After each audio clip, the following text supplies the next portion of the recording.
বন্ধুরা দেখেন আমার আব্বার দুটো হাত নাই, তার নিয়ে পাও দিয়ে খিচুড়ি খাই কত কষ্ট করে। আবার বলি কি দিয়ে খিচুড়ি রাঁধছে জানেন? ডাল পাঙ্কাশ মাছ দিয়ে খিচুড়ি রাঁধছে। পাঙ্কাশ মাছ দিয়ে খিচুড়ি খাই বেশি। পাঙ্কাশ মাছের মাথা ভেঙ্গে রাঁধছে বুঝছেন, তাই নাকি মজা হয়েছে না, তাই নাকি খাইবে নিছে, তাই নাকি খাইবে নিছে বুঝছেন।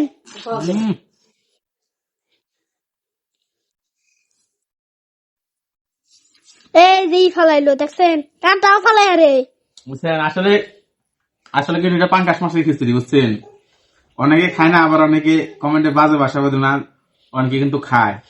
যেমন মনে করেন বুঝছেন, পাঙ্কাশ মাছের খিচুড়ি তো কাটাও আছে। এই যে পাঙ্কাশ মাছের খিচুড়ি বুঝছেন, খুব টেস্ট। একবার একবার শুধু ব্যক্তি রাইন দিয়ে খাই দেখেন, খুব ভালো লাগে। যেমন এই যে আমি খাইতেছি, দেখেন এই যে কাটাও আছে।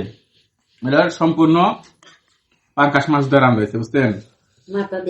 পাঙ্কাশ মাছের কথা বলে পাঙ্কাশ মাছের মাথা দিয়ে রান্না হয়েছে। তো যারা ভিডিওটা দেখতেছেন সবাই একটু লাইক করে দিবেন, একটু কমেন্ট করে দিবেন, আর যদি পারেন তাহলে একটু শেয়ার করে দিতে পারেন, হ্যাঁ আপনাদের ইচ্ছা।